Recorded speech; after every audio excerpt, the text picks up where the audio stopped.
Hello, എന്താ വിശേഷം? രാവിലെ തന്നെ ഉറക്കമിട്ടൊക്കെയാണ്. ഒരു സ്ഥലം വരെ പോവാണ്. ഒരു ഐറ്റത്തിനെ മേടിക്കാൻ പോവാണ്. പോയിട്ട് വരാം. എന്താണ് ഏതാണെന്നുള്ളത് കണ്ടറിയാം. ഏകദേശം 73 കിലോമീറ്റർ നമുക്ക് പോകാനുണ്ട്. പോയി നോക്കാം.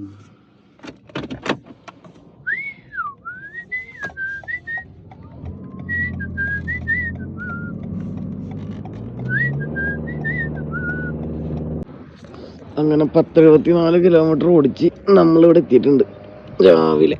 എന്താണ്ടേ ഇതിലാണ് സാധനം. ഈ കൂട്ടിലിരിക്കലാണ് നമ്മുടെ കക്ഷി. ഒരു ഇംഗ്ലീഷുകാരിയാണ് കൊണ്ടുവന്നത്. അവരിങ്ങനെ ഒരു കൂട്ടിലിട്ടിട്ട് നമുക്കൊരു ബോക്സിലേക്ക് പകർത്തി തന്നു. അവരൊരു ഫാർമറാണെന്ന് തോന്നുന്നു. അവരുടെ വണ്ടിയിൽ കുറെ പച്ചക്കറിയും കാര്യങ്ങളൊക്കെ കാണാം. അതെല്ലാം അവിടെ സെയിൽ ചെയ്യുമായിരിക്കും. ഒരു യൂണിവേഴ്സിറ്റിയുടെ കോമ്പൗണ്ടിലാണ് ആൾ വന്നത് വണ്ടിയായിട്ട്. അടുത്തൊരു 20 മിനിറ്റ് അവിടെ ഉണ്ടാവുന്ന പറഞ്ഞേ. അങ്ങനെ നമുക്ക് ആളെ കിട്ടിയിട്ടുണ്ട്. ഇതാണ്ട് ഇതിനകത്തുണ്ട്. നമുക്ക് ഒരു പരിധി കൂടുതൽ ഇംഗ്ലീഷുകാരുടെ അടുത്ത് പോയിട്ട് വീഡിയോസ് അങ്ങനെ എടുക്കുന്നത് ശരിയല്ല എന്ന് തോന്നിയത് കൊണ്ടാണ് ഞാൻ ചെയ്യാഞ്ഞേ. നമുക്ക് വീട്ടിൽ പോയിട്ട് ബാക്കി കാര്യങ്ങൾ കാണാം. 150 കിലോമീറ്റർ യാത്ര ചെയ്ത് നമ്മൾ സാധനത്തിന് വീട്ടിലെത്തിച്ചിട്ടുണ്ട്.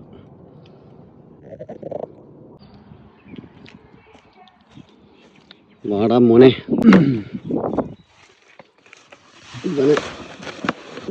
എങ്ങനെയെങ്കിലും കട്ട വെയിറ്റിംഗ് ആണ്.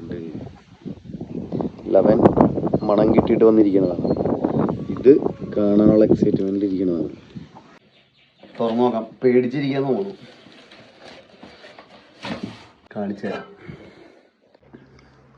അതായത് നമ്മളുടെ നാട്ടിലെ കോഴി വളർത്തുന്നവരുടെ ഒരു ഡ്രീം ബ്രീഡാണ് ഈ സാധനം.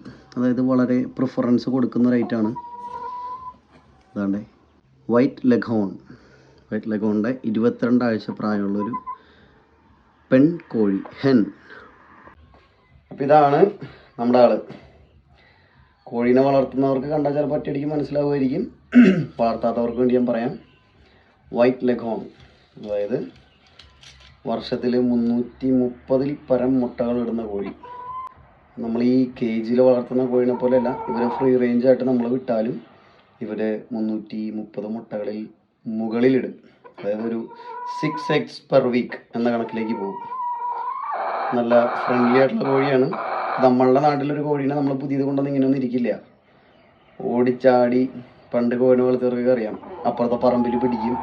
രാത്രി ഏത് മരത്തുമ്മലാണ് കയറണമെന്ന് നോക്കി അവിടെ ചെന്ന് പിടിക്കും. അങ്ങനത്തെ പരിപാടിയൊക്കെയാണ്. ഇതിപ്പോൾ കൊണ്ടുവന്നിട്ട് താണ്ടെ പുറത്തേക്ക് തന്നെ ഇറക്കിയിട്ടുള്ളൂ. എൻ്റെ സ്റ്റോർ റൂമിലാണ് നിൽക്കണത്. ഒരു ധൈര്യത്തിന് വേണ്ടി കയറ്റിയതാണ്. ഇതിനെ തുറന്ന് പിടിക്കാൻ വേണ്ടി. പറന്ന് പോയാലേ ഓടിച്ചിട്ട് പിടിച്ചാലോ കിട്ടണമെന്നില്ല. പോരാതിന് പട്ടിയുണ്ട് പുറത്ത്, അവനും പിടിക്കും. അപ്പോൾ ഇവിടെ നല്ല ഫ്രണ്ട്ലിയാണ് ആള്. ചെറിയ കോഴിയാണ് കേട്ടോ. മറ്റു കോഴികളെ അപേക്ഷിച്ച് നോക്കുമ്പോൾ എൻ്റെ മറ്റുള്ള ബ്രീഡുകൾ ഇപ്പോൾ നമ്മുടെ ഒരു 5 ബ്രീഡ് 6 ബ്രീഡ് വേറെ ഉണ്ട്.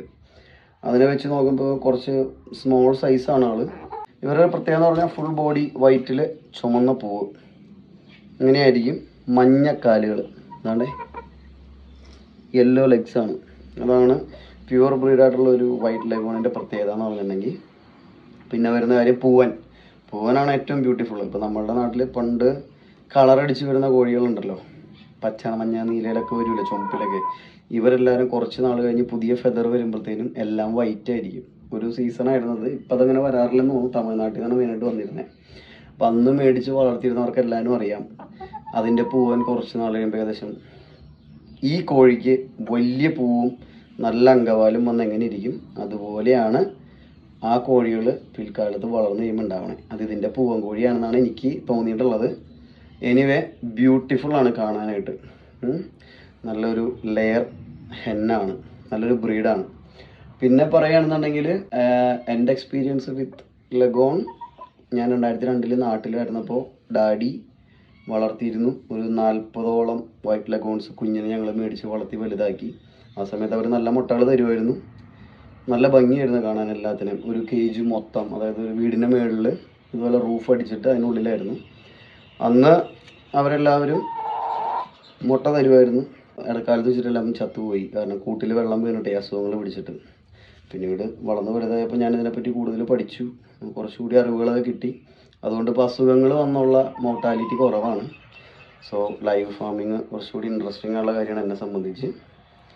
കണ്ടേ, ഒന്ന് എൻ്റെ തന്നെ കാണട്ടെ, എൻ്റെ തന്നെ നോട്ടെ, എൻ്റെയൊക്കെ കണ്ടോ, ഇത്രേ ഉള്ളൂ ആള്. ചെറുതാ, മറ്റു കോഴികൾ വെച്ചിട്ട് ചെറുതാ. ഒരു കിലോയൊക്കെ ചിലപ്പോൾ ഉണ്ടാവുള്ളൂ തൂക്കത്തിൽ. മറ്റു കോഴികളൊക്കെ 3-3.5 കിലോയൊക്കെ ഉണ്ട്, വലിയ കോഴികളാണ്. അപ്പോൾ നാട്ടിലെ നമ്മളുടെ കോഴീനെ ഇഷ്ടപ്പെടുന്ന എല്ലാവർക്കും വേണ്ടിയിട്ട് ലെഗ് ഹോണിനെ ഡെഡിക്കേറ്റ് ചെയ്യണം കേട്ടോ. ഇവൻ അടുത്തൊരാഴ്ചയിൽ മുട്ടയിടുന്ന് വിചാരിക്കണം, നോക്കട്ടെ. മുട്ടയിടുമ്പോൾ ഞാൻ കാണിക്കാം. അത്യാവശ്യം നല്ല പ്രതിരോധശേഷിയുള്ള കോഴിയാണ്. ഒത്തിരി തീറ്റ എടുക്കത്തില്ല, നമുക്ക് എക്കണോമിക്കലായിട്ട് വളർത്താൻ പറ്റിയ ഒരാളാണ്. പരിസരങ്ങളൊക്കെ നോക്കണേ വന്നിട്ടേ, പുതിയ സ്ഥലവും കാര്യങ്ങളൊക്കെ ആയിട്ട് വലിയ പേടിയൊന്നുമില്ല. ആള് നല്ല ഫ്രണ്ട്ലിയാണ്. ആളെ നമ്മൾ കൂട്ടിലേക്ക് വെച്ചിട്ടുണ്ട്, തീറ്റ വെച്ച് കൊടുത്തിട്ടുണ്ട്, വെള്ളം വെച്ച് കൊടുത്തിട്ടുണ്ട്. ഓക്കെ ആയിരിക്കണം. പേടിയില്ലാത്തത് കൊണ്ട് തീറ്റ എടുത്ത് തുടങ്ങും എന്ന് വിശ്വസിക്കണം. ഓക്കെ, എടുക്കുന്നുണ്ട്. പെല്ലറ്റ് ഫുഡിൻ്റെ കൂടെ കുറച്ച് കോണും കൂടി ആഡ് ചെയ്ത് കൊടുത്തേക്കാണ്. കഴിക്കുമായിരിക്കും. അപ്പോൾ നോക്കാം. ആണ്ടേ നമ്മുടെ ആശാൻ പുതിയൊരാൾ വീട്ടിൽ വന്ന കാരണം മണം പിടിച്ചിങ്ങനെ വന്ന് നിൽക്കുകയാണ് മേളിൽ. ഇനിയിപ്പോൾ കുറച്ച് ദിവസം ഈ കൂടിൻ്റെ ചുറ്റും പരിങ്ങി ഇങ്ങനെ നടക്കുവാൻ. ഒരു തക്കം കിട്ടിയൊരു കടിയും കൊടുക്കും. നമ്മുടെ ഇവിടെ ഈ പ്യുവർ ബ്രീഡിൻ്റെ പാരൻ സ്റ്റോക്കിന് നമുക്ക് അങ്ങനെ കിട്ടില്ല ഇവിടെ. പകരം അവർ കുഞ്ഞുങ്ങളെയൊക്കെ ഉണ്ടാക്കിയിട്ട് ഡേ ഓൾഡ്, ഒരു ദിവസം പ്രായമായത്, അല്ലെങ്കിൽ ഇങ്ങനെ നാട്ടിലെ പോലെ തന്നെ വീക്ക് എന്നുള്ള കണക്കിലാണ് വിൽക്കുക. അപ്പോൾ ആ വകയിൽ കിട്ടിയതാണ്. സോ ഇത് ഇത്തിരി ലക്കിയാണ്. 22 വീക്കിൽ വൈറ്റ് ലെഗ് കൊണ്ട് നല്ല ബ്രീഡ് കിട്ടുക എന്ന് പറഞ്ഞിട്ട് പാടാണ്. ചിലപ്പോൾ കിട്ടുന്നുണ്ടാവും, നമ്മളെപ്പോലെ ഒരാൾക്ക് കിട്ടാൻ പാടാണ്. നമ്മൾ ഔട്ട് ഓഫ് ദ സർക്കിളിലുള്ള ഒരാളായതുകൊണ്ടേ. സോ അതിന് കിട്ടിയത് വലിയൊരു കാര്യമായിട്ട് ഞാൻ കാണുന്നു. പിന്നെ പറയുന്ന ഒരു കാര്യം എന്ന് വെച്ചിട്ടുണ്ടെങ്കിൽ ഏകദേശം $80 കൊടുത്തിട്ടുണ്ട്. അതായത് നാട്ടിലത്തെ 4000 രൂപയ്ക്ക് മേളിൽ. ഒരെണ്ണം കിട്ടിയിട്ടുള്ളൂ. അസുഖങ്ങൾ വന്നൊന്ന് ചാവാതിരിക്കട്ടെ, പൊന്നുപോലെ സൂക്ഷിക്കണതിനെ. Okay, isolate ചെയ്തിട്ടേക്കാണ്. ഇതൊരു സെപ്പറേറ്റ് കേജാണ്. ഇതിനകത്തൊരു 4 to 5 ഡേയ്സ് ഇതിൽ ഞാനിങ്ങനെ വെക്കും ഇതിനെ. അത് കഴിഞ്ഞിട്ടാണ് നമ്മൾ ഇങ്ങോട്ടേക്ക് മാറ്റുള്ളൂ, നമ്മുടെ മെയിൻ കൂട്ടിലേക്ക്. ഓക്കെ, ഉണ്ടോ, കാർപ്പിക്കുന്നുണ്ട് നല്ല പോലെ. അതായത് മുട്ടയിടാൻ ഏകദേശം പ്രായമായിട്ടുണ്ട് എന്നുള്ളതിൻ്റെ നല്ലൊരു സൈനാണ് ഈ കാർപ്പിക്കുന്നത്. അപ്പം അങ്ങനെ ആവട്ടെ, ശരി.